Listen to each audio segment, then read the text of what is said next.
His Eminence Archbishop Nikitas was born in Tampa in Florida, which is a very nice part of the US, I must say, for the brief time I was there. Following on from high school, Archbishop Nikitas studied at the University of Florida, where he earned a Bachelor of Arts with honors in 1976. He then enrolled at Holy Cross Greek Orthodox School of Theology, graduating in 1980 with a Master of Divinity with honors. Archbishop Nikitas pursued additional graduate studies at the University of Thessaloniki for 2 years. He has a Rotary of International Graduate Scholar from 1980 to 81 and a Graduate Scholar, Ministry of Exterior in Greece from 81 to 82. He further studied the Russian language at the St. Petersburg Theological Seminary in Russia from late 92 to mid 93. Following his ordination to the priesthood, he was assigned to the Associate Pastor at Saints Constantine and Helen Greek Orthodox Cathedral in Maryvale, Indiana. In 1987, he became the Chancellor of the Greek Orthodox Archdiocese of Chicago, Illinois, and later served at the parish of St. Dimitrios in Chicago. During this time, he also served as a lecturer in Orthodox theology at Loyola University in Chicago. Archbishop Nikitas was elected by the Holy and Sacred Synod of the Ecumenical Patriarchate to serve as the Metropolitan of Hong Kong and Southeast Asia, a position he held from December 96 through August 2007. While in Hong Kong, he also served as a lecturer in Orthodox theology and liturgy at the Holy Spirit Catholic Seminary in Hong Kong from 1999 to 2007. Upon his appointment as the director of the Patriarchal Athenagoras Orthodox Institute, he was named Metropolitan of the Dardanelles and the Hierarch of the Ecumenical Throne. He served at the Paui from 2007 to 2019, where he was also a lecturer in Orthodox theology. Archbishop Nikitas serves the Mother Church in Constantinople in numerous important areas, including coordinator of the Patriarchal Task Force in Human Trafficking and Modern-Day Slavery, chairman of the Committee on Youth for the Ecumenical Patriarchate, and co-chair and steering committee member of the Elijah Interfaith Foundation. He has also received numerous commendations for his involvement and leadership in interfaith dialogue. Archbishop Nikitas is well known in the metropolis of San Francisco, having served for an extended period at parishes of Ascension Cathedral in Oakland and St. Nicholas Church in San Jose. He also visited many other communities on the West Coast and is respected as a strong leader and visionary for the Orthodox Church.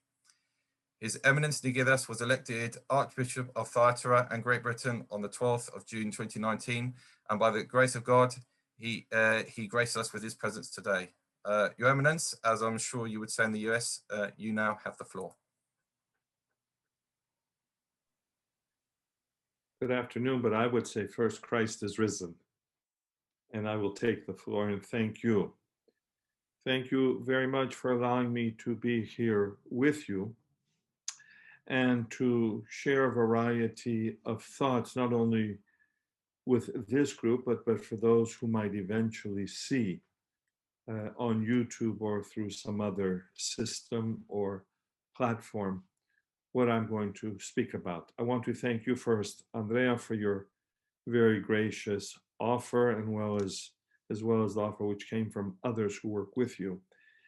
But of course, in trying to find the day, the time, because there was an ordination that was to take place today, but the ordination will take place next Saturday in Athens.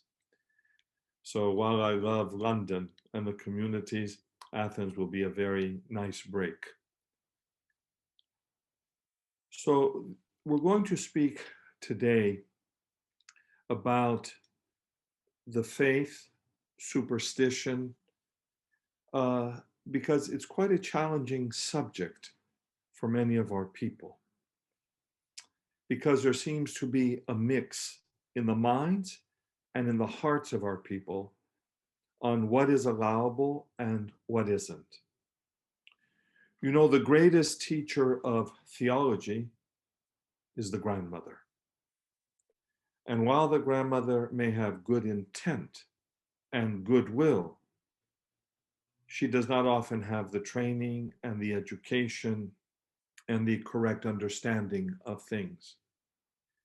At times we have what we say as the uneducated teaching the uneducated.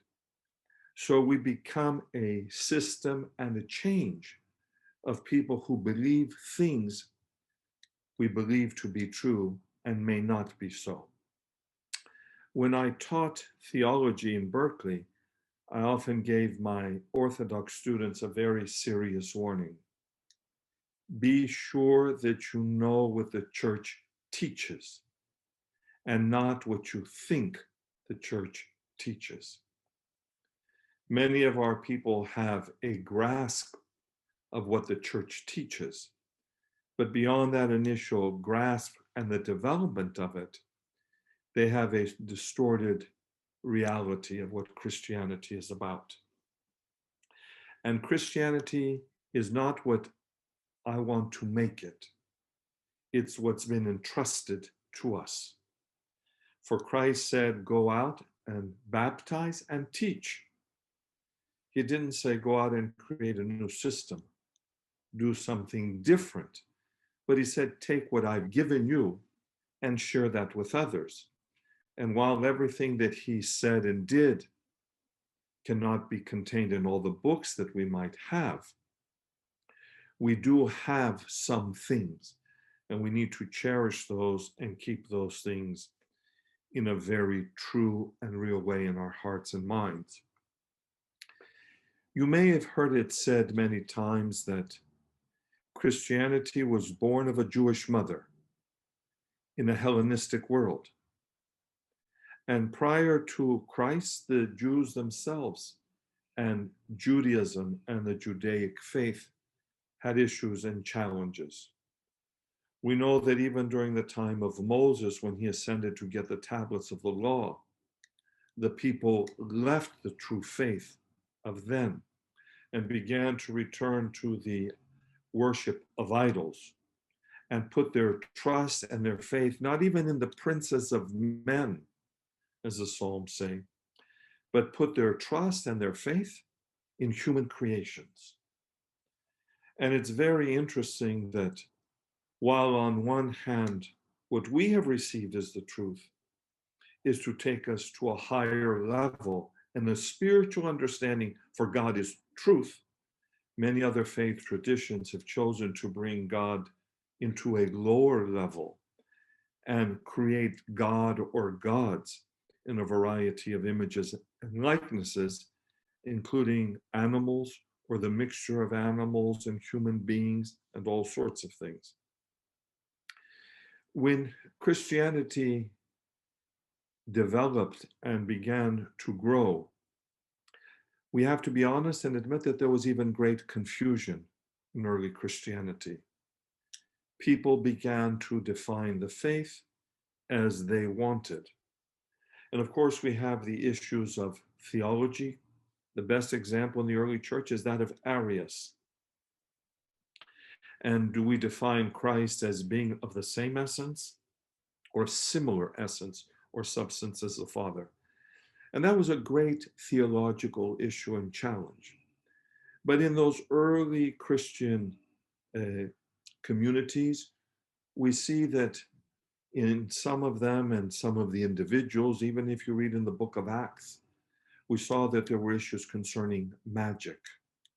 And we have the challenges of amulets, superstitious expressions. We have the idea of the evil eye and all sorts of other things that drift and remain in Christian thought.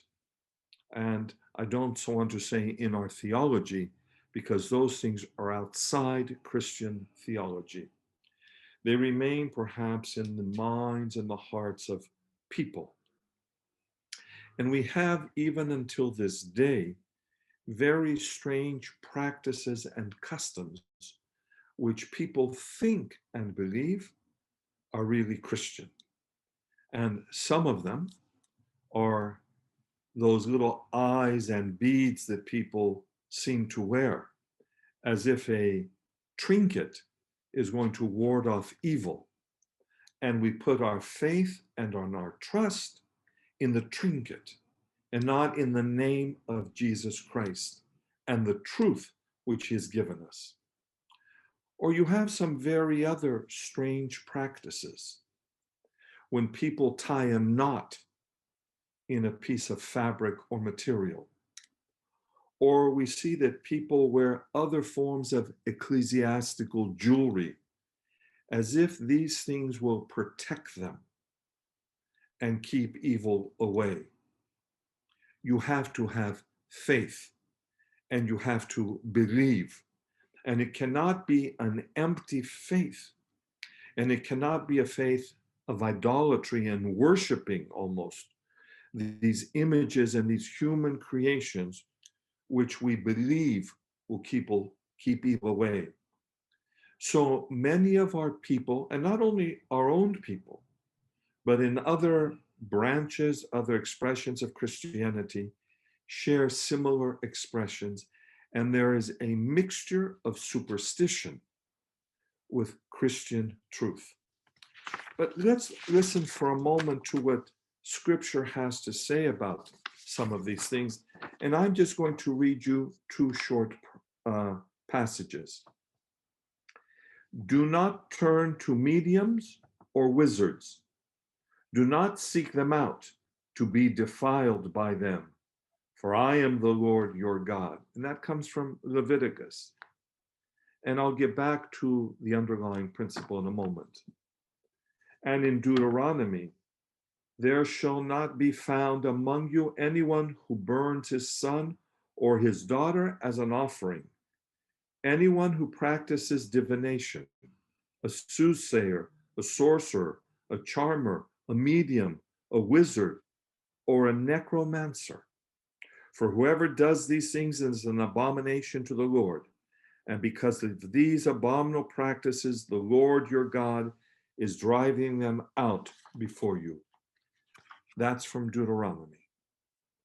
So we see that the instructions, even in the pre-Christian period, try to keep Israel, the people of God, the nation, the holy people of God, in a pure understanding of what is necessary. And that is faith, and that is trust in God, nothing else. And yet, even after Christ, we see that there is a drifting and a mixture into these sorts of things. And what has happened for us today, as I mentioned earlier, is we are the inheritors, we are the ones who have been taught by people who have been taught practices and believe them to be true and believe them also to be holy. And let me just share a few of them with you. And then we'll perhaps have a discussion a little bit later. Let me talk to you about funerals first and death. I don't know how many of you are familiar with the practice that when someone dies, you cover the mirrors in the house and you put the pictures of the dead person face down, or you remove them. These practices exist even in Judaic customs. So we've inherited some of these things. Or if you go to a funeral, you should not visit anyone's home after that. Or if you go to the cemetery or a funeral, before going home or before going to visit someone, you should wash their hands. Or you should wash your own hands, So you don't take death with you. As if we become the agents and the carriers of death. And by washing our hands with simple water, we release ourselves of those germs of death. And then what about all the superstitions and all the practices concerning the soul? That the soul is drifting around, and after 40 days, it goes to one place or it goes to another place. And at Pentecost, the souls all pass over us when we read the prayers. And people believe many of these things. And that is because we've never bothered to teach them the truth. That's the first problem. The second problem has to do with something that Jesus said. Search for the truth. We need to really search for the truth, and truth can be expressed in only two words: Jesus Christ. For he said, I am the truth. You can't define truth any other way. You can defend truth, but we define truth as Jesus Christ. So we see those practices and other practices concerning death and funerals, and I could go on with the practices about death and funerals, which are nothing more than superstitions and very strange practices which we have depending on our own cultural and ethnic identity. And the sad thing is when we bring people into the faith, we also teach them these things without really teaching and offering Jesus Christ and the measures of his truth. Let's go to a few other things. For example, New Year, the beginning of the new year. And we all cut the vasigopita, at least in the Greek tradition. And we believe in luck, because we believe whoever gets the coin is going to have that year filled with good luck and promises and all things. I didn't know that Christianity was a thing about luck and good fortune. It doesn't seem to fit in. And yet we try to blend the vasigopita and good luck, or we wait to see who is the first person who will visit us on New Year's Day.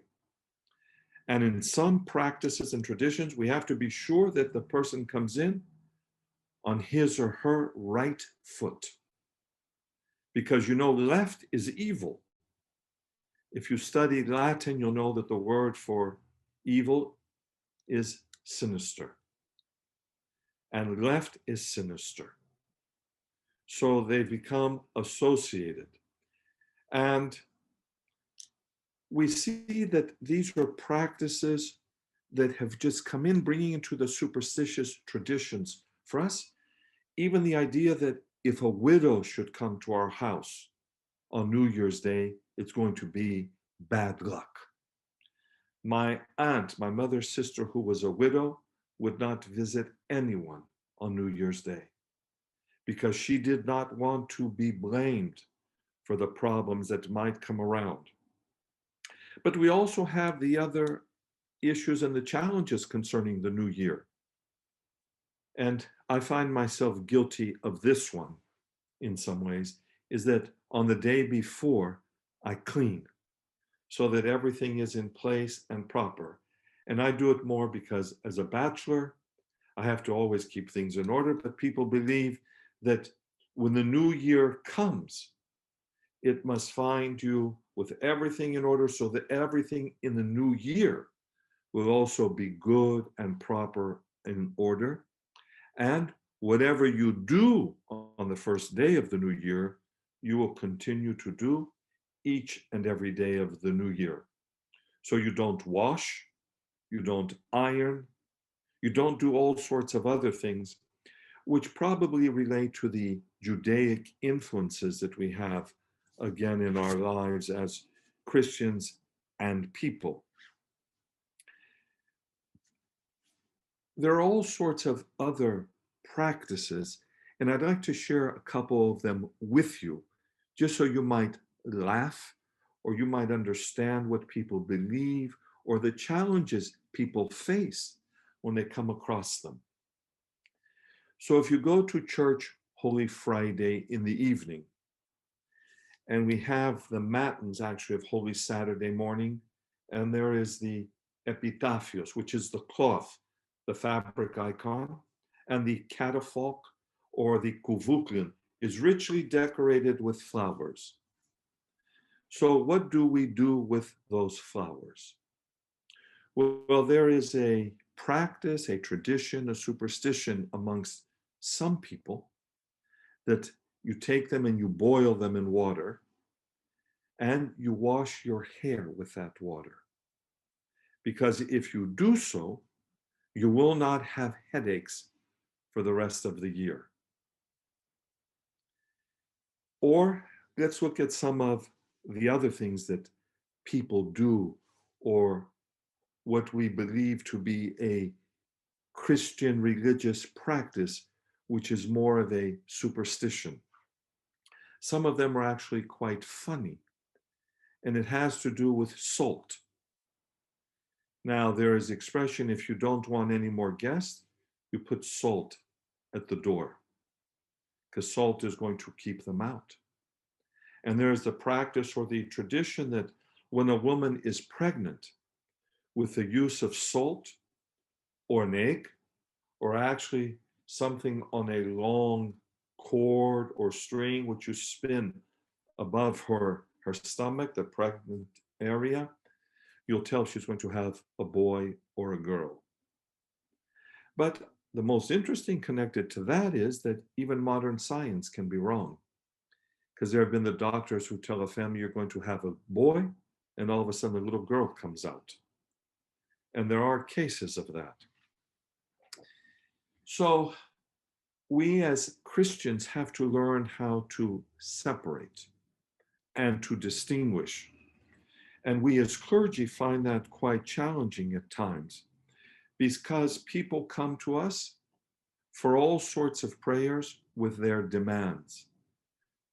I want you to read the prayer for me for the evil eye.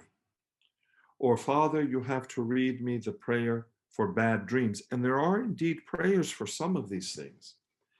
But in order to escape the contact with the priest at times, people do other things. One is they will go to a medium, and they will try through a medium or someone who can read cards, tarot cards, or other things, to find out about their future. If you want to read about the future and even dreams, you should read St. John of the Ladder, who completely dismisses all of these stupidities. Because if we're going to be told something in a dream, it's going to be a warning from God to change our lives, to put our lives in order. And yes, God does reveal things through dreams at certain times. We know that, of course, in the Old Testament especially, or even in the New Testament with Joseph. But he reveals himself to the righteous and to those who are pure, if I can use that expression. And I don't know how many amongst us are rather pure and righteous today. So we have to keep things in perspective. What happens then with the people who face some challenges and people who face issues? And there are those people who come to the church and have a belief and have a trust, but perhaps in the wrong aspect of the faith. And I'm going to share a few examples with you. We know that in the in the epistle of James or Yakovos, we're told about oil and the anointing of oil. But it also talks about faith. And we know even in the Gospel of Mark, Christ gave oil or directed the apostles to heal with oil. And oil has always been a healing element. Even physicians, dietitians, others see it in that way. But the church sees oil as an instrument of grace, an instrument of truth, oil that has been consecrated, oil that has been blessed. But there must be faith in Jesus Christ and his ability to overcome evil and to sanctify and to bless the world. So there are those people who come to church during Holy Week to be anointed with holy unction. And they come and they pray. And then there are those who don't come to church, don't come to pray, and expect deliveroo, the unction to be brought home to them because they can't be bothered to go to church. Because for some people, the church is all about me and my ideologies and my philosophy, and they dare to say those things such as, you don't have to go to church to be a good Christian. And I always say only a moron or an idiot says something like that, because church is about community. It's not individualism. Christ gathered his disciples and they prayed. And at the Eucharist, the first one, the mystical dinner, supper, it was a community of people who were praying with Christ. So it's not about individualism and Deliveroo and all these other things. It's about having faith in the right things, starting with Jesus Christ. And there are people who want to do things because they believe, perhaps for the wrong reasons. There are parishes and there are practices in our religious tradition that sort of tell us about these things. Many of you, many of us go to church for memorial services. I would like to ask the average person who comes for the memorial why we have Koliva. What does the tradition of Koliva mean? Where does it come from? And all of a sudden, all these people rush up to the front and they all hold candles. I'd like to ask those people, what are you doing and why? I want people to know why they do these things. And there's an excellent book called The Mystery of Death. It's originally written in Greek. The translation in English is excellent. And it's published by Sotir. And you should read those texts to come to an understanding what Koliva and memorials are really about. You know, I made the mistake, or not the mistake, but didn't put it in the right context, to tell people that there are only 2 Psycho Savata in the year. One is prior to Great Lent, and the second one is just before Pentecost, Saturdays of the Souls. People got into an uproar, but there are 3. No, there are not. We may be used to that, and that is what we feel is right, but the teaching of the church is a little bit different. But you have to know that every Saturday is a Saturday which is dedicated to the dead. Just as Sunday is dedicated to the resurrection, and we don't kneel on Sundays, you know that. And yet don't tell our people these things, especially how could I dare say these things? But these are the teachings of the church, and read what the Kolivades have said and written, especially the Athonite fathers and the traditions kept there. But we have all sorts of other practices and traditions which are heaped and decorated with superstitions. And I'm sorry to bring this subject up, but it has to do with a woman and her cycle. A woman, according to some people, should not touch the icons or venerate them. She shouldn't go into the church. I mean, how absurd can these ideas be? Does God not want people to come into his church and worship? We should really know the truth. And these problems come about because we have a mixture for many people according to truth and superstition ethnic practices, and our identities. Still very interesting how people separate when they go into a church. The men on one side, the women on the other, or the women upstairs in the balcony. I never knew that people come to church so we could divide them as a family. When people are encouraged to come to church and pray together as a family. But you see, in the mindset of people, these sorts of things are not allowed because that's what we're used to doing.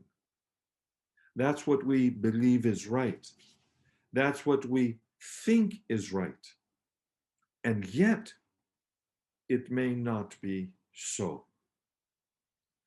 And there are all sorts of other things that we say and we do, and those are because of local practices and local traditions, and we try to bargain with God, as if God needs our trinkets and our gifts.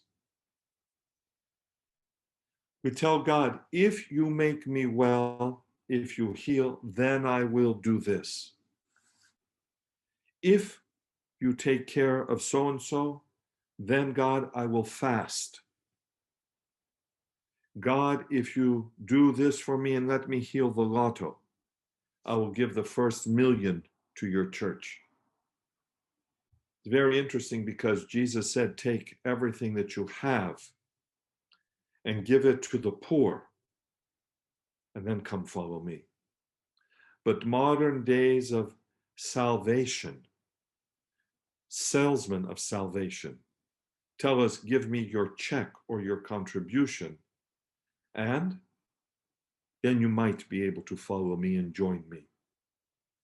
Christ wants our hearts. A contrite and broken heart, God will not despise. Or we have people who do other interesting things, and I'll try to end with this so that we might have some dialogue and a little bit of discussion. And it has to do with the sacramental life. And it has to do specifically with penance, the forgiveness of sins, the rite of confession. The average Orthodox Christian has never been to Holy Confession. And that's for a variety of reasons. There are those who believe we don't have it because that's Catholic. Or, why should I tell the priest my sins? What I do is I go stand before the icon of Christ, either in my home or at the church, and I tell him my sins, and I am forgiven. I always ask people, what did he say? What was the answer? Did you hear correctly? We have that idea that I have the right to decide. It's my authority, my option. And we have all these things tied to confession. For example, the priest will tell the person, so I've heard your confession, do 50 prostrations. Or say the Lord's Prayer 200 times. Or each day to do something. And yet, those things are found rarely in the tradition of the church.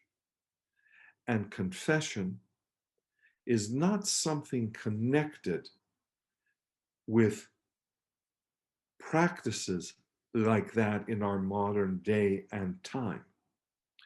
But confession and these practices were used as a means to educate people in a specific day and time. And these practices might be used today to help people learn. Instead of saying to someone, go say the Lord's Prayer 100 times, it might be better to go and say, read the book by Callistus Ware, the Orthodox Church. Or read what St. Nicodemus of the Holy Mountain has to say about frequent communion, so that we learn the true teachings of the church and do not become isolated in time. And there is the expression, of course, I don't know in British English, but American English, of a sacred cow. And we make people not only sacred cows, we make practices sacred cows, because this is what my mother did and my grandmother did, and it has to be right. It's that example of the mother who went shopping and bought that roast. And when she went home, she cut off the very end, a small piece. And her daughter noticed that she would do that every time she came home. So she asked her mother, why do you cut off that small piece of the roast every time before you put it in the oven? She says, well, I'm not sure, but your grandmother did it. So let's ask her. So daughter and child approached the grandmother and said, yeah, why do you do this? Before you put the roast in the oven, cut off that small piece from the end. It's very simple. It wouldn't fit in the pan otherwise. So a simple practice for practical reasons became holy. And because of that ideology and that philosophy, those ideas that we have steer us in the wrong way. We need to allow people to become whole. We need to allow people to really know Christianity without all of the ornaments, without all of the decorations, without all of the challenges and the issues and the obstacles that we place before people. So I think I will stop there, Andrea, if we might, to allow people time for questions. And I know there's something going on in the chat section, and I'm not paying attention to it because I can't keep up with people's comments. And I'm also trying to keep myself focused. But I want to read something to you before we do that. And it comes from part of an introduction to the sacrament of holy unction or holy oil. And it was written by Father Evagoras Konstantinidis. None of you, I think, ever met him. He was like a father to me in the United States. He had no degree in theology. He was an engineer, but he became a priest. He spoke not only Greek and English, and had perhaps one of the best commands of the Greek language that I knew, but he also learned Japanese. And he wrote the following: in accordance with basic Orthodox Christian belief, the spiritual and physical illnesses of people are usually interconnected and interrelated. Thus, the spiritual illnesses which are brought about by the violation of the moral laws, such as guilt, anxiety, fear, apprehension, worry, anger, etc., become the cause of physical illnesses, the so-called psychosomatic illnesses, such as ulcers, nervous stomach, nervous breakdown, and even more serious ones, such as cancer, which constitute 70% of all illnesses. And vice versa, the illnesses which are brought about by physical ones bring about upheavals and agony and depression and emotional disturbances, even despair, which shake one's faith and trust in God. And so it becomes necessary to face and combat these conditions through the spiritual means of grace, which arouse in the ill person the desire to rid himself or herself of his or her sins through remorse and repentance, and regain his or her peace and calmness with God. As a result of this renewed feeling of wholeness, forgiveness and freedom from sin, the malady is either cured in its spiritual aspect through the sacramental effect of grace, and in its physical aspect, the malady remains, and in its physical aspect, through the use of the physical means of the medical sciences, or if the malady remains uncured, there develops in the sick person the patience, strength, and courage to endure and through full confidence, trust and love for God, to be led to a peaceful and Christian end to his or her earthly life. It tells us to put our faith and our trust in God. And through the grace and the truth of God and the sacramental life, we're given the strength to face our challenges, not through superstitious means, and, if I might use the expression, stupidities, blue beads, other trinkets. We even see them when people come for baptisms, all sorts of things. But Jesus Christ and his word are truth, and it is that truth which shall lead us to the kingdom of God. I will stop there. Thank you. Thank you very much, Eminence. That was a truly wonderful talk. I feel a bit speechless after that, to be honest with you. I very much took that in, but wonderful. Thank you. So now, obviously, is question time. So again, if you have any questions, please raise your hands. If you don't have your video feed switched on at the time that you do to answer the question, then we can't take your questions. So I know some of you are already aware of this, so that's fine. So does anyone have any questions based on that talk?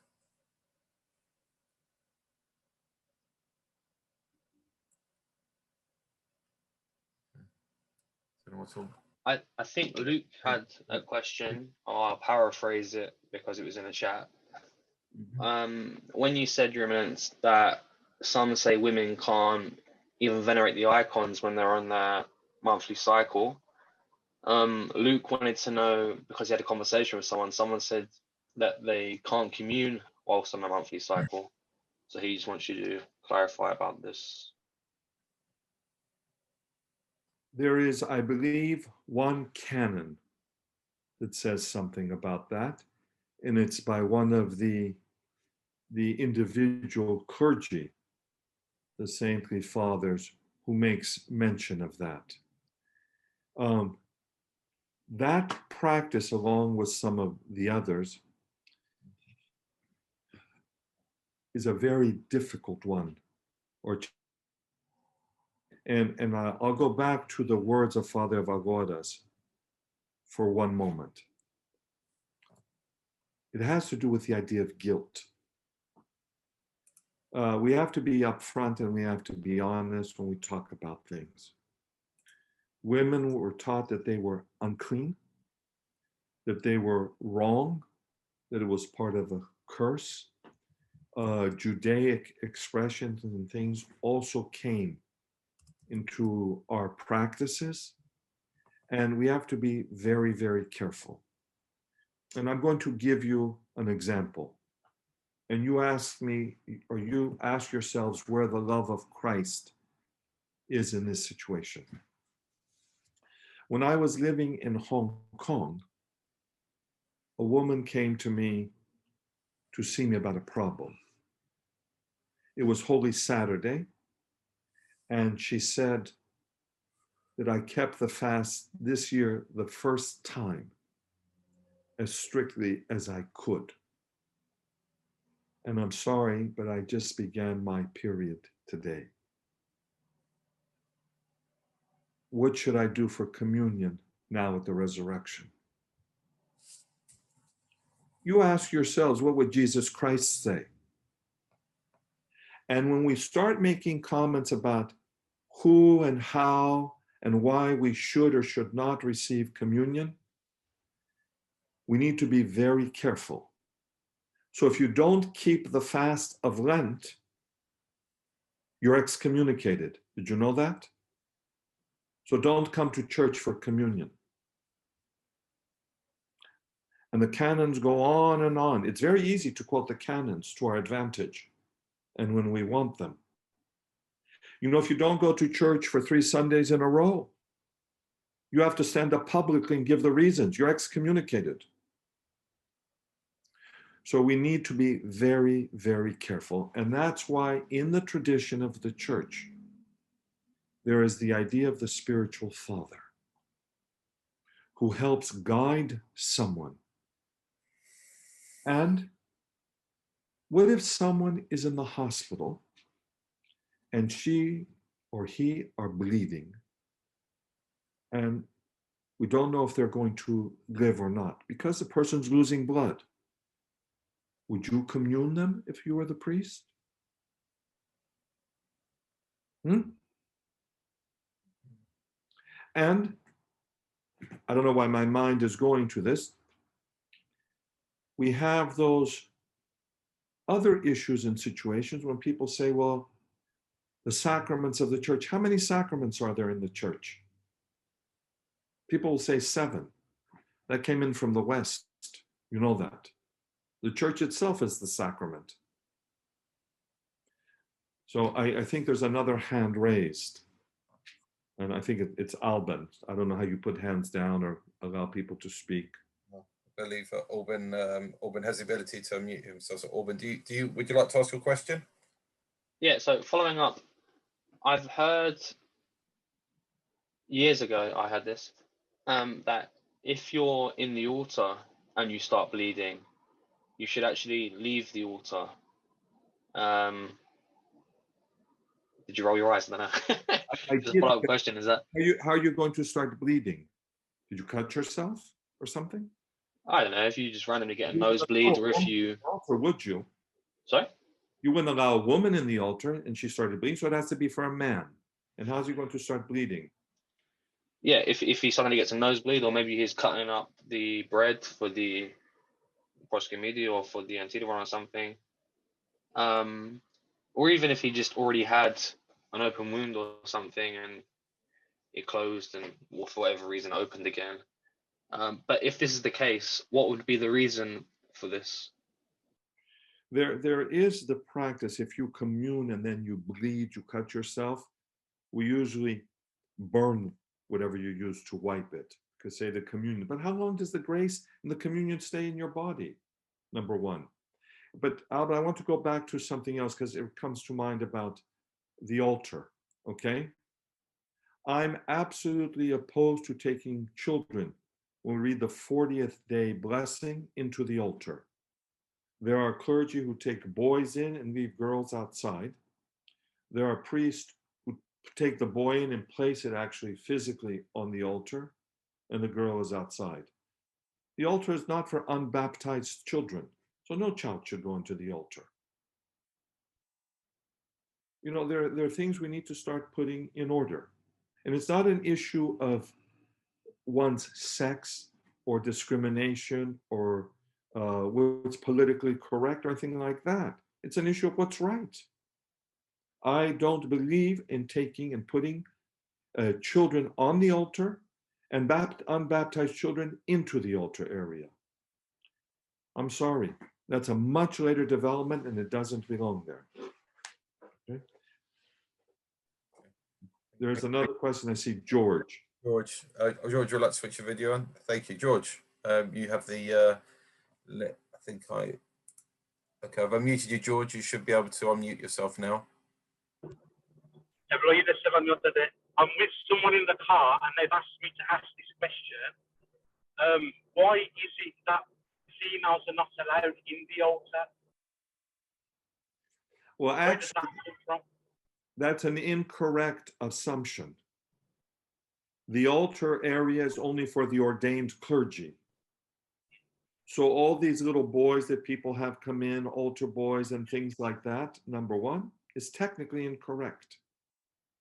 If you look historically, there was the order of the deaconess, and she entered the altar area. If you go to female monasteries, the nuns enter the altar area. And in certain cases, the prayer or the rite is given for women to also enter in certain cases or needs.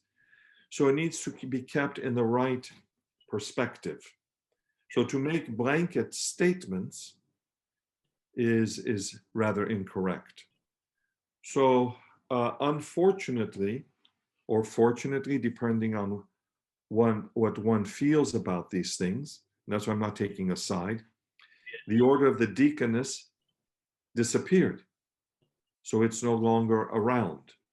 And if there was the order of the deaconess, what would she do and how would she serve? And there a liturgical function. But we cannot just go around making up things and doing things to make people happy. That's one of the worst things that you can do. And George, I hope you're not driving when you ask these questions. I am, but I've got someone else in the car, so that, and they were too embarrassed to ask the question themselves. But I'm looking at the road, so with your blessing, I'll go off camera now. Okay, so that's my answer to you. There's another question by our deacon. Yes, Deacon Stephen, good to see you. Fire away.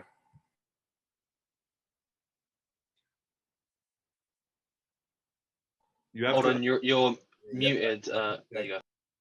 Yes, thank you. Sorry, I couldn't unmute there. Thank you for the talk, Your Eminence. Now, I had a question. You mentioned baptism, actually. So I wanted to return to baptism, something that Andrea, my wife, and I have had some pressure over in the family, is the baptism of our children, and some pressure to do that almost immediately, right after the birth, because, you know, God forbid anything should happen to that child within, you know, a week of it being born. And if something were to happen, God forbid, you know, we take a train, we take a plane to Romania, or goodness knows what would happen, then, you know, that child, you know, they couldn't possibly be saved. That child is going to be stuck somewhere in limbo or goodness knows where. But that is something that I've heard for, from a few quarters, and I just wondered if you had any thoughts on that. Of the idea immediately of baptism immediately after birth, or the idea of limbo, the idea of the soul? Which question, or which area, or all?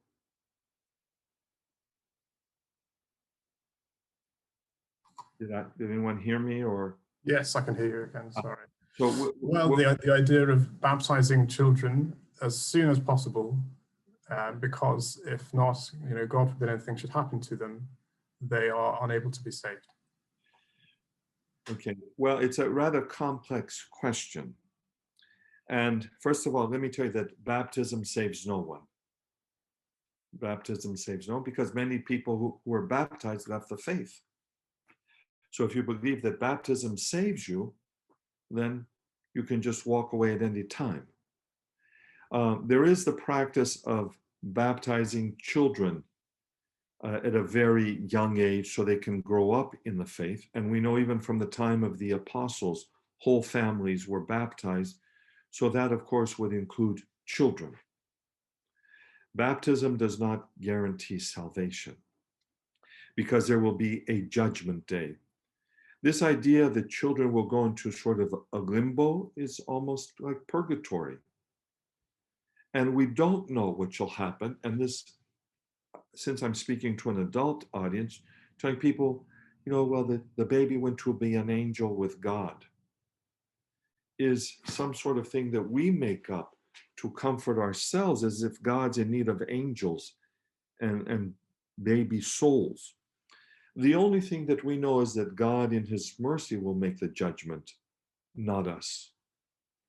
And we don't know what will happen. It's a very, very unclear and difficult area. But the idea of baptizing children as soon as possible after birth is so that they can immediately begin their life within the church family, the community, including receiving communion and other things. However, there's also the other challenge. You know, there is, I hate to use it, a social aspect to baptism, where the family takes part and celebrates. It's an event for joy, because we've consecrated someone, a child, in the name of the Holy Trinity. And I think we need to allow for those things. The practice was and is, at least in the Greek tradition, that only in the case of an extreme emergency would the child be baptized immediately or having to rush for baptism. And the baptism can take place by, in the cases of emergency, any individual who is a baptized Orthodox Christian. And it can even take place in the air. That's why the expression in Greek, aerovaptisma, comes about. And it means that the child, God willing, would survive, is not baptized again in the church. There's only one baptism. There's the problem of anabaptism, when people rebaptize, and that's a very serious problem. Okay, there's another question. I'll unmute you now, Filito. Okay, thank you. Thank you. It was a real nice talk. I really enjoyed it. I have a question. Well, I wonder why priests wear black clothes. I've heard once that the reason they're wearing is because during Turkish occupation that they were forcing them to wear black clothes so that they can recognize them. So since we're talking about traditions, I thought it was a good chance to ask you and see whether it's really a tradition or whether there is another reason behind it. In the manuscripts that we have, we know that the clergy wore the same clothes as the lay people, except there were two differences. The clergy wore clothing which was more modest, okay? And we didn't wear special colors, or especially one color. We wore more modest colors, and that was that purple burgundy which belonged to the imperial family of Byzantium. If you look at paintings and manuscripts, the clergy wear a different color robes because those were the garments of the time. And even in our day and time, I even wear blue, I have a gray cassock and other things. And I believe the year is 1669 that black is imposed in the time of the Ottoman Empire to be worn by clergy, and the kalimafhi is also imposed. So those are later adaptations which we carry to this day. The idea of the collar and other things are not really from the Orthodox tradition. And in some parts of the world, Orthodox clergy can wear cassocks and other things. In other parts of the world, they are not allowed to. So the idea of the black really does come from the Ottoman occupation. And that's black. Doesn't mean the style or the dress or anything like that. And we see it, of course, in the monastic communities.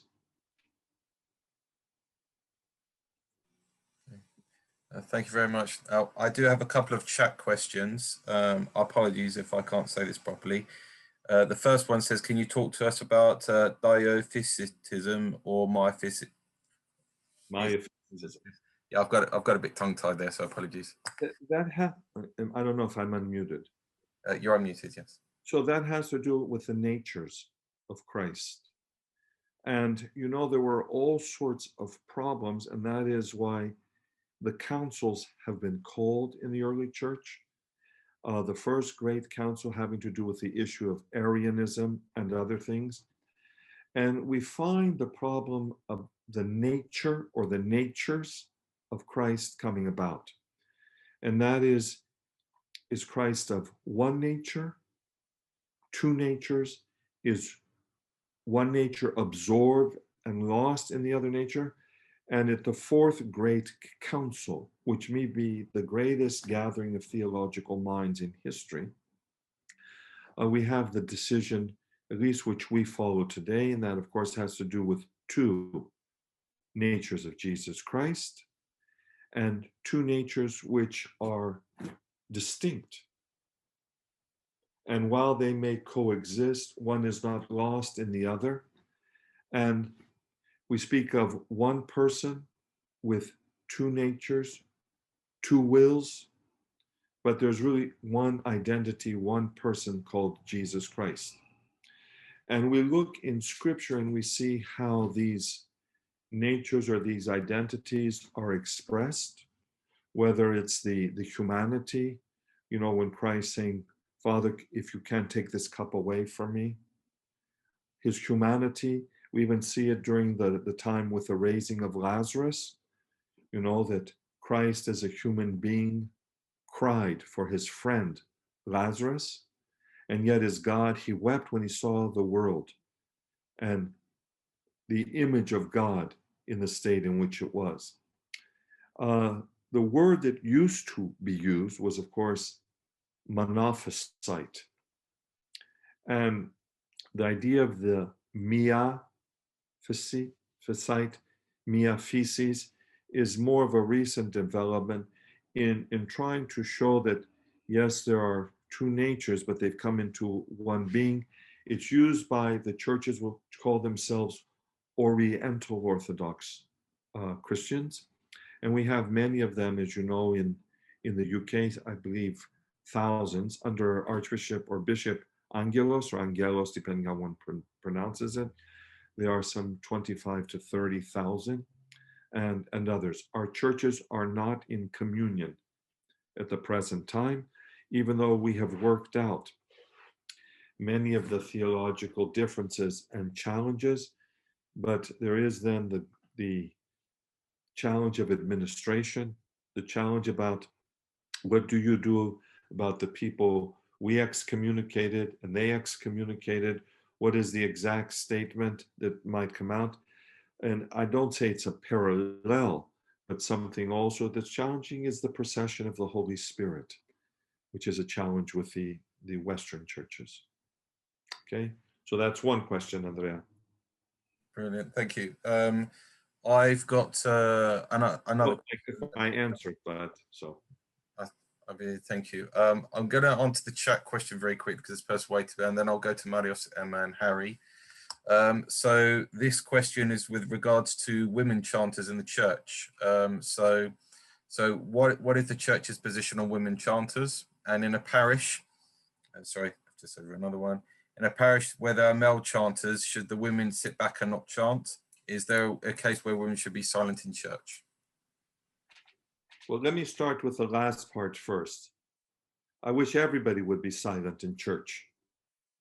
It would make celebrating the liturgy a much easier thing. So, number two, let's go to the idea of women chanters.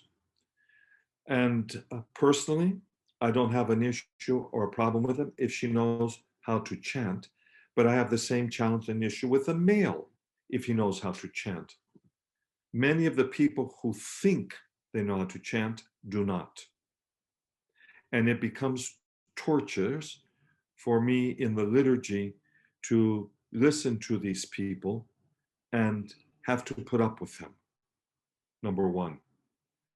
Number two, so in a female monastery, should we import a male chanter? And no one should go to the chanting stand without the blessing of the bishop. Do I have a problem with women chanting? No, I don't. Again, if she has a good voice, if she knows what she's doing, and let's go to the last thing. What do you do in a community or a place where the only person who knows how to chant is a woman? I have other issues with the chanters who seem not to know what the word anagnosma means, and it means reading. Some of them wail into eternity, and you can't understand a word that they're saying. And yet, the practice says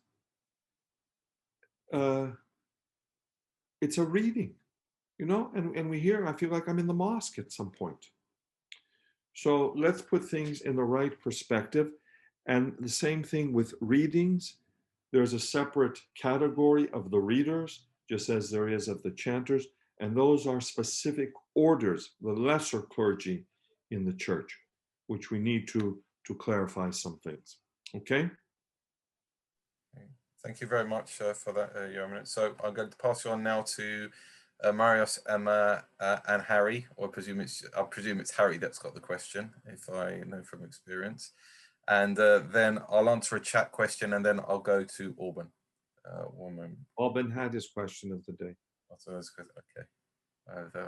Maybe we could go to Arne instead. Okay, Marius, Emma, or Harry, you have the floor.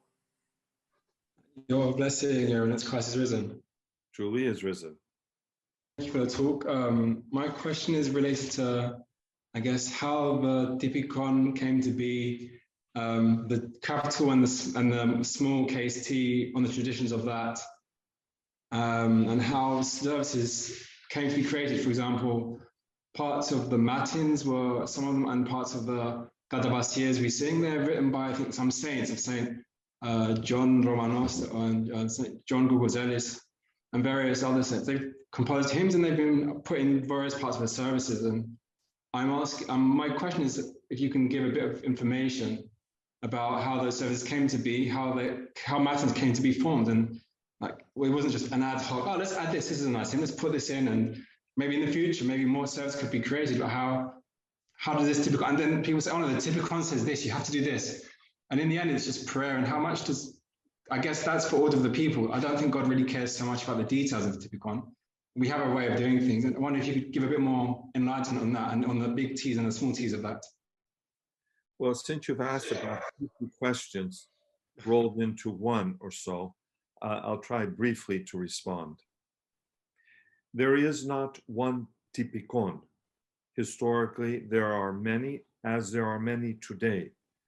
Because when we speak of the Typikon, or the ordo of how the church service is to be done, you have to speak about which church you're referring, to which church you're referring.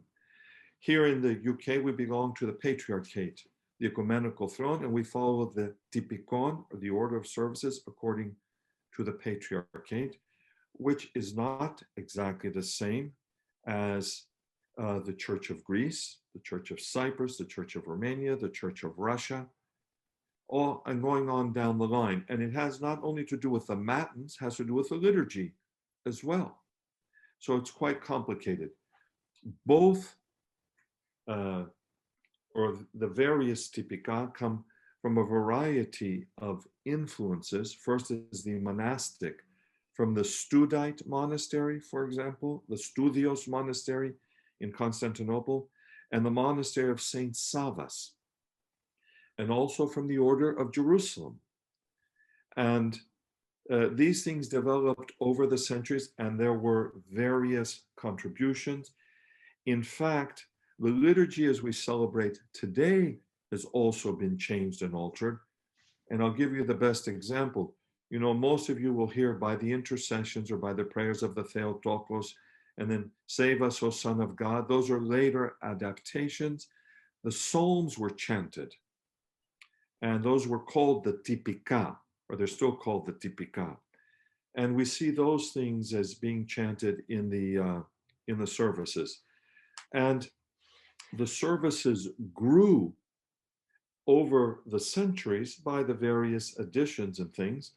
And the best example is how we redacted, changed, edited, is with the so-called kondakion.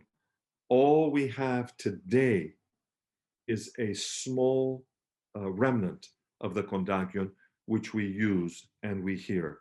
Otherwise, it's really a full, long poem. The church today continues to write services, to increase its prayers, to develop things which are unusual, which you may not have heard about. You know, we talk about the blessing of the new year. We talk about the ecclesiastical year and for the environment. Just as when new saints are proclaimed and added to the calendar of the church, you know, there have to be services for them. But going back to the idea of the Typikon, the church sets the order for the services. Not you, not me. We don't go into the church and the priest says, which gospel would you like to hear today? Let's all vote. It's not a democracy like that. There's obedience in the church. So the church sets the order and the ordo. And I told you there are different expressions of it. Okay? So I'm going to stop with that. I know, Alban, I didn't want to be unjust. I was just joking earlier. I know I had a question. So if it's brief. It's okay, you can go to Anna. You won't help in the altar tomorrow, and I'm afraid of the consequences. No problem. I'll well, I've got seeing as Oana's got a hand up. Oana, I'll go to you very quickly, and then I have quite a few questions developing the chat. I think I've got about 7 or 8 questions, so yeah, we'll try and get through these as good as we can. Okay, Oana, you should be able to unmute yourself now. Yes, Christ is risen. Your blessing, Your Eminence. I was thinking in regards to superstitions when a newborn is, when a baby is born, is the fact that parents as well don't allow the child to be seen by other people until he is baptized. And I think, in my opinion, I think it is a superstition, and I don't know what your opinion about this. But my question is, what should happen exactly with a woman that gives birth to a child? Is there a number of days that she has to respect to stay at home? Because sometimes they are missing the baptism of their own children just because, I don't know, they just think they have to stay for a number of 40 days at home and the child is baptized sooner than 40 days. And if you can comment on this as well, thank you. Well, let me tell you, number one, that the practice and the tradition was that a woman stayed home for 40 days. If you ask a doctor, it takes about 6 weeks for a woman's body to return to the natural state. So that's about 40 days. And this was a Judaic practice and tradition, and the church maintains it. Now, for a mother to miss the baptism of her child, for me, is absurd. That used to happen in Greece as well. The mother would wait home, and the children would run to tell the name that the child was given. And people actually think that the name of a child is given at baptism. It is not. The child is given its name on the 8th day. So I think that it's absolutely unacceptable that the mother should miss the baptism of her child. And also this sick practice not to let people see your child and things like that, you know, as to keep away evil spirits or superstition about whatever. And that's unacceptable. I don't know if I answered the question or not, but. Yes, so in this case, the child should also wait for 40 days in order for all the family to be together to. Well, if possible. But I mean, if the child is very sick and there are other critical situations, or if the mother is sick and she's going to go have surgery, you know, then the baptism can take place earlier. Yes. The church is not a tyrant. The church is referred to as the hospital that heals us and the mother which loves us. So we need to keep those things in mind. The church is not a tyrant. I'm the tyrant. Okay, thank you. You answered the question. Thank you. Right, we've got I've got quite a few questions built up in the chat, so I hope that we get enough time to go through them all. So the first question is from Tim. He says, Christos Anesti. It's about faith and relationships with the Lord. So how do you maintain your faith and relationship with the Lord throughout the day in a challenging environment? Well, that comes through what St. Paul says, that we should pray without ceasing. And that maintains our dialogue with God. And that's how we retain our faith, because through prayer, we're also given patience and other gifts and graces so that we can continue to witness Christ through the day. But how do you maintain your faith? First of all, in the way that you have your breakfast in the morning, you should also have your spiritual breakfast and read scripture. Same way that you should read scripture, hopefully in the evening or at some other time. You should take out a portion of your day when you have your coffee break or whatever to set it a time for quiet and prayer, even including your lunch. And you should pray before you eat. You know, we need to do these things to remain and maintain our identities as Christians. And then you should have a spiritual father who helps guide you and gives you the rule.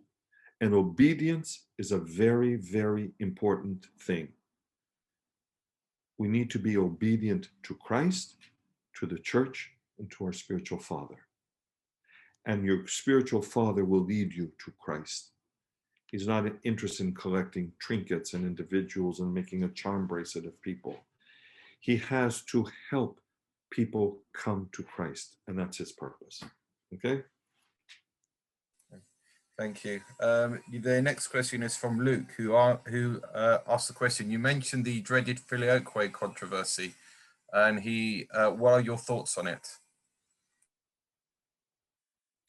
Well, I don't know if I would say it's a dreaded controversy. Number one, you know, the church has always faced challenges, and the church always comes out with a statement to express the truth. So that's number one. The filioque is a much later development than most people think. And the Pope makes no comment on it till much later in time. That the issues of infallibility and whatever.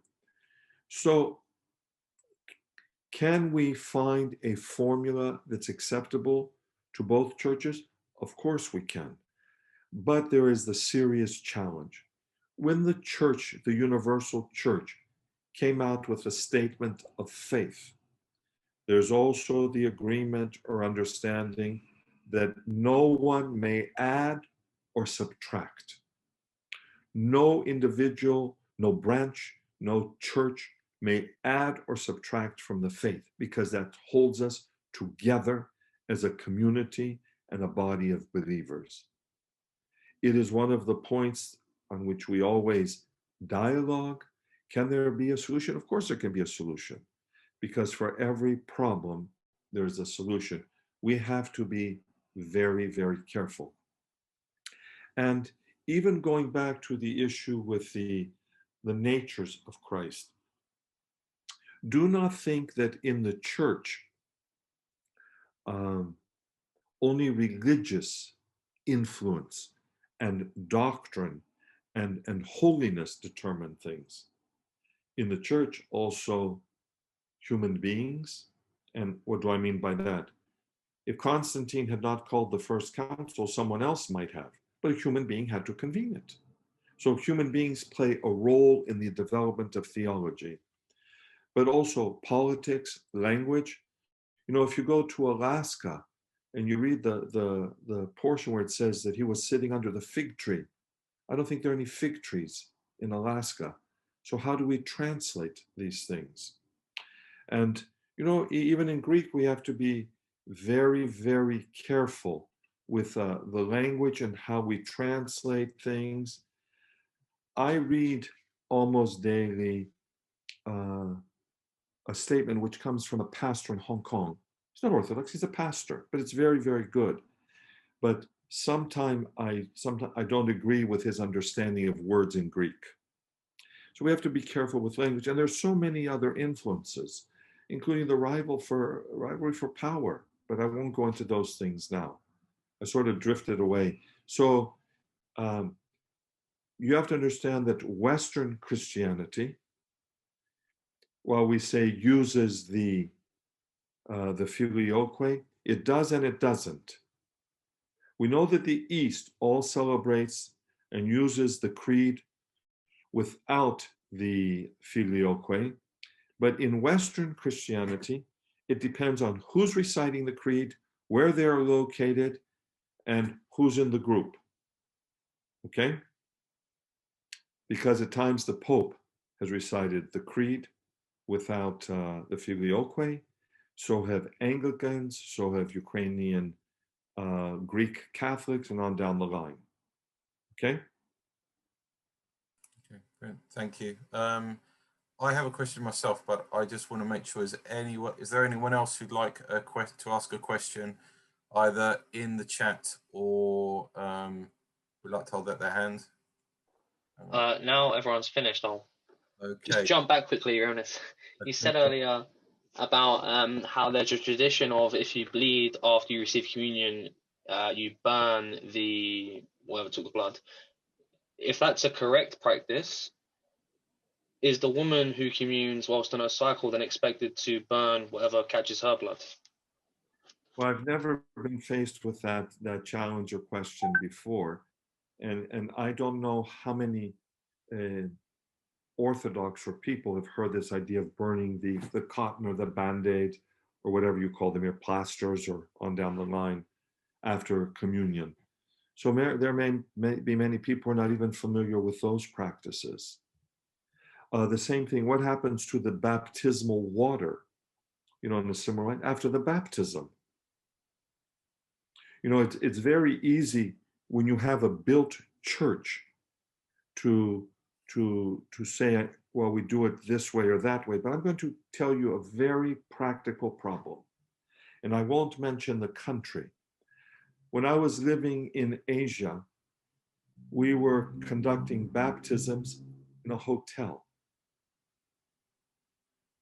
So, of course, it was impossible to completely immerse people.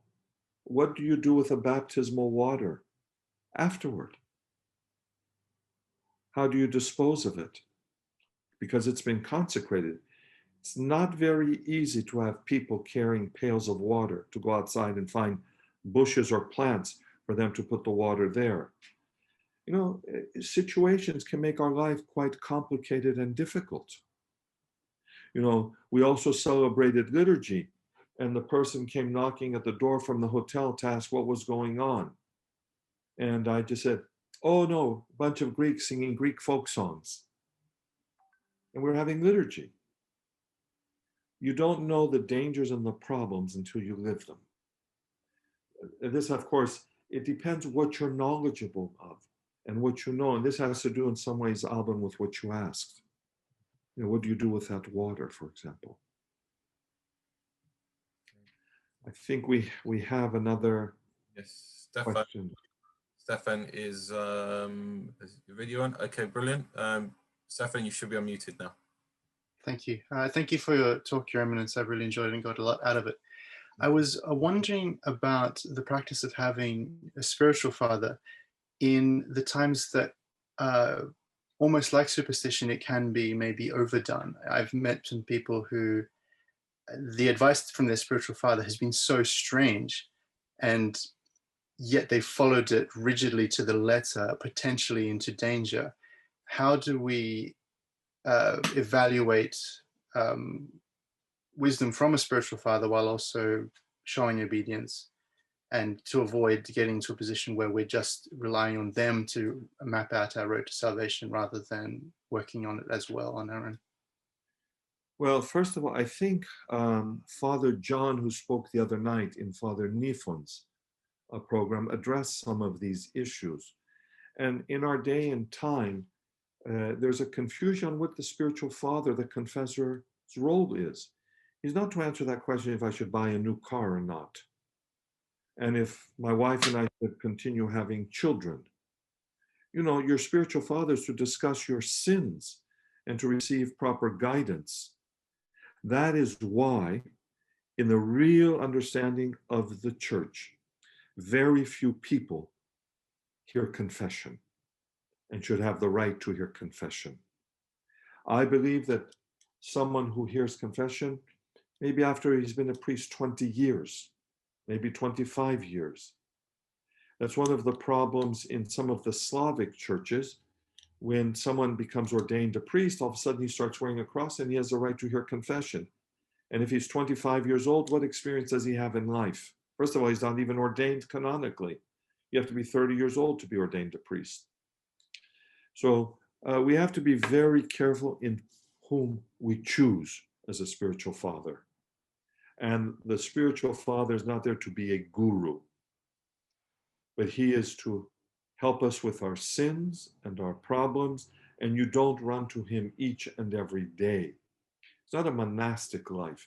God gave us the ability to think and to select and to discern. And we're supposed to do those things as well. I think we need to be very careful with some of those things. That's why I don't know if some of you may be aware that if someone has not been given the right to hear confession of the priest here in the UK, I don't let them hear confession. And not the right to just say you have the right to hear confession, to have the prayers read and everything. I don't know if I've answered the question or not. But No, that's perfect, Your Eminence. Thank you so much. Thank you. I think Ankurta has a question. Ankurta? It's your blessing, Eminence. I have a question regarding left and right. Why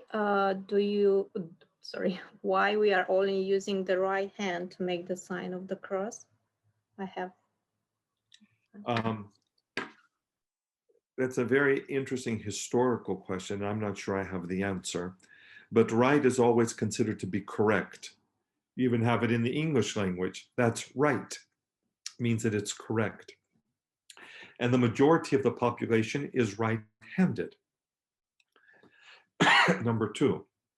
Number three, when we make the sign of the cross, the average Orthodox Christian doesn't even do it the right way.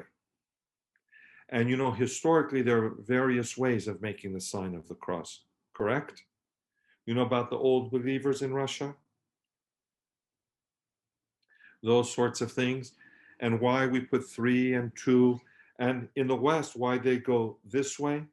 Was it perhaps just a mirror image? Well, we don't have the answers to those things historically. But I'm always amazed in the churches when I see people making the sign of the cross. You know, it's a decision if it's between the guitar and the banjo. But there's a very specific way we're supposed to make the sign of the cross, and most people don't follow it. Historically, I don't know. And I've actually tried to look that up historically and to look why there's the difference between the East and the West. And it may be that one was just a mirror image of the other. Because when we went this way, they went that way, but it was their left shoulder. Okay? Thank you. Thank you very much. You're welcome. Now, I think there aren't any more, because if there's any time, I think we might go over the by a few minutes, if that's okay. I just have one very, very quick question, Your Eminence, if I may. Now, this is based on an experience I had a few years ago where I was trying to explain the faith to a very young couple. And the young couple said to me they'd given up essentially on the faith. They were Greek. And the reason they'd given up on the faith was because a friend of theirs had a stillbirth, and they'd asked a priest to come around and bless the baby, you know, after that stillbirth. And every priest they asked had refused to do so, and they ended up having to get a Catholic priest. This is what they said to me. I'm not exactly sure why the priest refused. I mean, they weren't able to tell me themselves. I was just wondering if you could sort of shed some light on this and whether this was what the priests did or didn't do, I should say, in this regard, was correct. Well, without knowing all the details, it's very difficult to discuss the issue. However, in this type of case, when a family is broken, there is certainly something the priest can do. Of course, it's not the standard liturgical ritual and rite of the funeral that we have. And you know, there are various and different funerals within the Orthodox tradition. You do know that. Whether if the person is a minor child, if the person is a clergyman, monastic, there are different prayers that are read, even the way that we are dressed.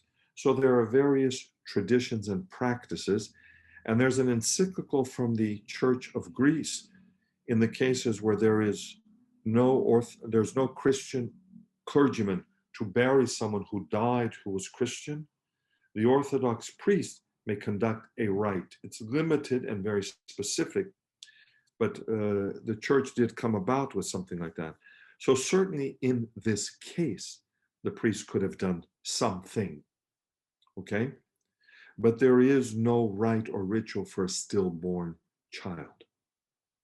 But there are also prayers for the mother who has miscarried or other situations. And the mother should not feel guilty, and she should not be forced to go to confession if she has miscarried, okay? And we need to look at healing the person, because that's what the church is supposedly about, is helping people heal. The same comes to mind, you know, in the case, what happens when someone commits suicide?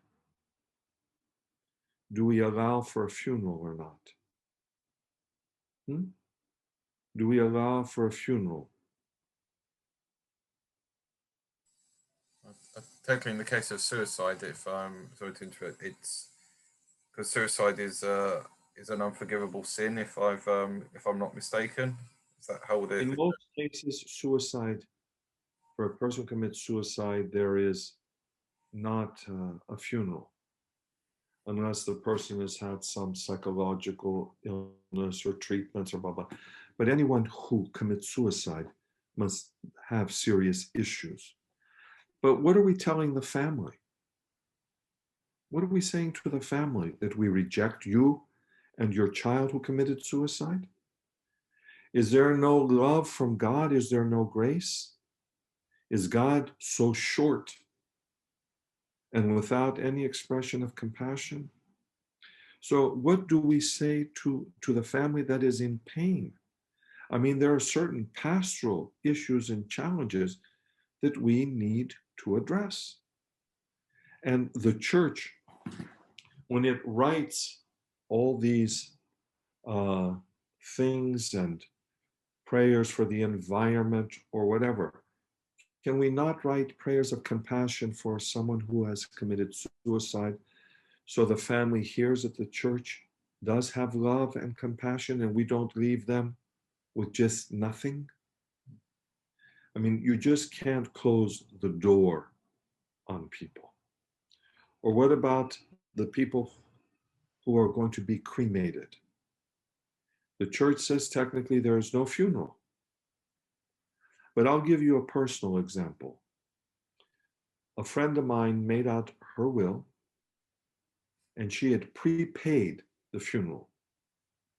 And wherever I was to be brought back for her funeral. Her niece, who was no longer Orthodox, had become executor of her will.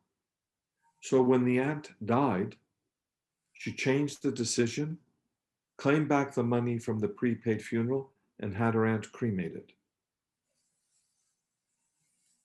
What do you do in those cases? It's very easy to make statements from books, and it's very difficult to answer real life situations and challenges. Okay. Thank you very much. I don't think I have anything else. I think we're 5 minutes over time. It's as these things sometimes do have a habit of doing. Are there any other questions at all, or is it, are you able to take any other questions if anyone has anything? I'm able for a few minutes. Okay. Does anyone have anything, any last questions at all? Or are we all questioned out? I don't have a question, but I have a comment. I just wanted to say thank you, Your Eminence, because every single time we meet you in church, you receive us with so much love, regardless of the culture we come from, ethnicity, background, age, and so on. So I think this is something that we should all be very grateful for. And particularly now in this Orthodox Youth Festival, we come from all over the world, from Australia to Romania, Cyprus, Greece. I don't know where people are right now in this session from, but yes, just wanted to say if I stop by. In Christ, there is neither Greek nor Jew, nor Scythian nor barbarian, and the church here has to be one family. We want to be inclusive. That's why you especially, Alexandra, know when I see you in the church, immediately I I think that you have to recite at least the Our Father, if not the Creed as well in Romanian. You know, getting people even to use English in England, even though that might be an American version. That is the land of the people, and people need to understand what we're saying. Thank you so much. Thank you. I suppose I don't know if there's anything else. I think I can't see any questions in the chat, and yeah, as I said, no one else has their hand up. So I suppose all I can really say, from my own personal point of view, I'm really grateful as someone who's obviously spent all my life in the Archdiocese of Thyatira. I'm really grateful that you are Archbishop. I really wanted somebody who replaced Gregorios on a personal note to be an English speaker as well. I felt it was very important, and I was very keen for somebody who wanted to come and actually do something with the youth, and this was something that was very important to me, and I know it's very important to other people. So may I make a few other comments if we have 5 minutes? Yeah. First of all, Archbishop Gregorios of blessed memory did many, many good things. Okay. And he was a very righteous man. He lived in a different age and time. And we all come along and continue to build on what we found. When I leave here, someone else will come to build on what that individual find from what I may leave. And the thing is that we have to put in the context of our time, the situations, the problems, and how we deal with things. And we're living in a changing community. People come to England no longer as just visitors to work for 5 years and go home, but this becomes their home. And as I said, people have to know what we're saying in the liturgy, especially the gospel, and pronouncing our faith. And the sermon has to touch the hearts of people in a language which they can understand. So that's number one. Number two, those of you who know me know that I'm multilingual, and sometimes that's not so good. But I think that also helps in overcoming some boundaries and some challenges. That I'm comfortable in different environments and in different languages and conversing with people in other languages. And that's critical because they become more comfortable with me. And they see that the church here is becoming more inclusive. Number three, I want the church here also to deal with other issues. Some of you know that I work with the challenge and the problem of modern slavery. George, I don't know if I want to call him Taxi George, because he was driving earlier, is one of the authors we have in a book which is coming out soon, a booklet about modern slavery, and it is about protecting the vulnerable and looking at the challenges and the issues with an icon on the front, which shows two aspects of slavery. One is the resurrection and our liberty from the slavery of sin, and then Moses and the people of Israel from the slavery of Egypt. It's done by Father Luke from the Xenophontos Monastery on Mount Athos. Because the church must also deal with the realities of modern problems and situations. The church must deal and address these critical issues. We can't hide behind our finger. The church has to address reality. And the church must address issues of justice, not social justice, the issues of real justice and the justice and the truth of Jesus Christ. Social justice can say, everybody, let's go riot and burn down the buildings because that's socially correct and politically correct. The church doesn't say those stupidities. The church addresses the real issues of justice and truth. And that's what we're going to do. And I hope that you'll walk forward with me. I'm appealing to you and asking you for that. Some of you I know, some of you I don't know. I see you in parishes. Say hello, say who you are. Say, I was in one of the sessions, you insulted me, or, I hated what you said, or You might say, oh, I liked what you said, it was interesting. But let me know who you are.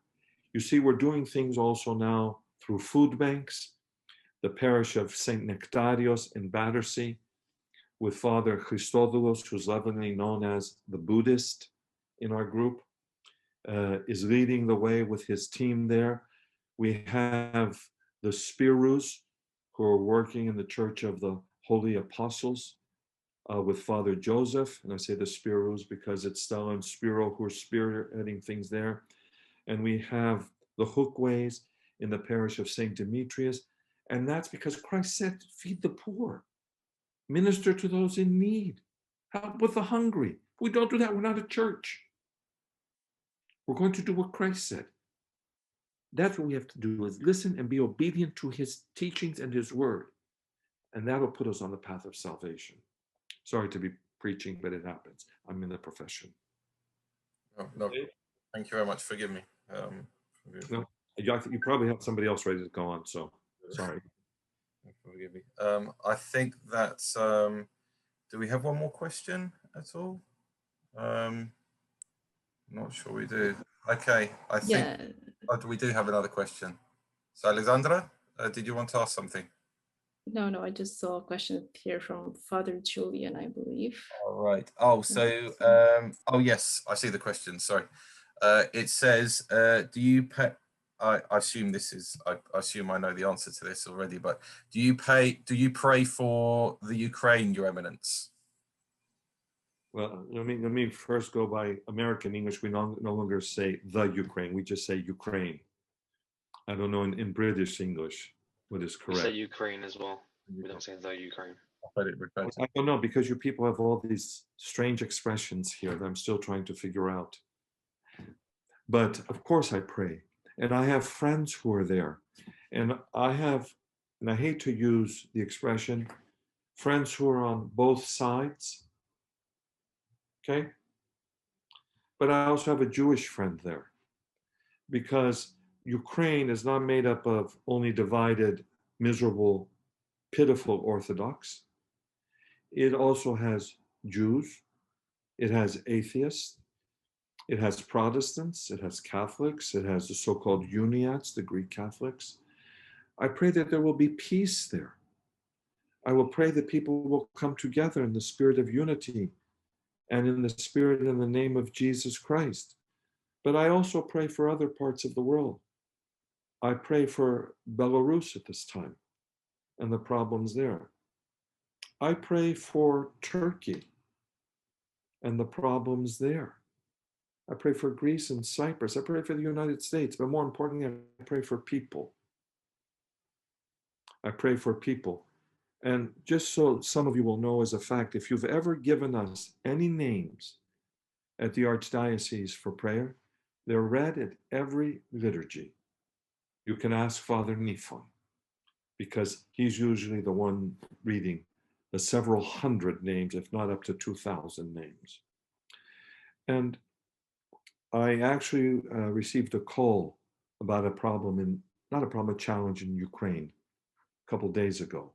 And if I can assist, and I'm willing to assist wherever I can and to work with people wherever I can. Those of you who know what was going on in Gaza and Israel know that I reached out to the Patriarch of Jerusalem. He didn't answer, but at least to let him know that we're praying for him here and that asking for peace. You know, why can't people of different faith traditions live together in harmony? It happens in England for the most part.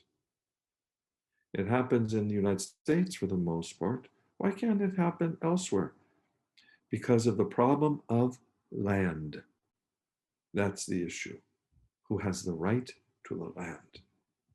Same thing with the churches. People say this is our church. It belongs to God, Jesus Christ. People don't own churches unless their name's on the mortgage. And if that happens, then we just move as a group, because the church is the people, it's not the building.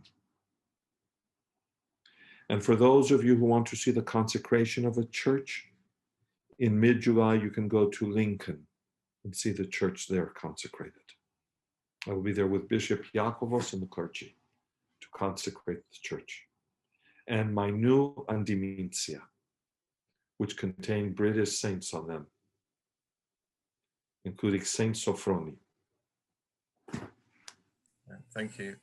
We actually have another question that's appeared to me privately in the chat. So it says here, when having Holy Communion, we're trying to go together as a family, but we're always told to go kids with kids and parents with parents. I think this is a practice that's used at the monastery in Essex, if my memory serves me correctly. And this often makes the little ones unsettled. Is it wrong to go all together? As a family unit? As a family, yes, as a family. Problem with that? As long as you don't come up as a mob. And that happens in some of the parishes. That happened to me in a parish in the United States. So what did I do? I put the chalice back on the table, on the altar table. And I said, every one of you sit down now. I'm not communing anyone until there's peace and order in the church. And everyone comes up one at a time. That's how things are done. In the church, there's order and there's peace and there's quiet. The church is a place for prayer. Nothing else. Not gossip, not telephones. As I told someone when his phone went to speak on the phone once in the church, say, if you don't put it away now, you shall not receive communion for 10 years. It's not a baseball park. It's a church. It's the house of God. Rather strict, but what can you do? So I have one final question. I feel you're actually the best person to answer this. I promise. If no one else asks, that will be the end. So I've heard it's the practice of the evangelical Christians in the States that they try to, and this question may be a bit political, so I apologize, that they're trying to help the Israelis because they believe that if they help the Israelis, they'll be able to rebuild the temple. And if they rebuild the Holy Temple, then this will bring about the second coming of Jesus Christ. So it's almost like it feels to me like they're almost trying to fast track him back into existence, so to speak. What is your view on that?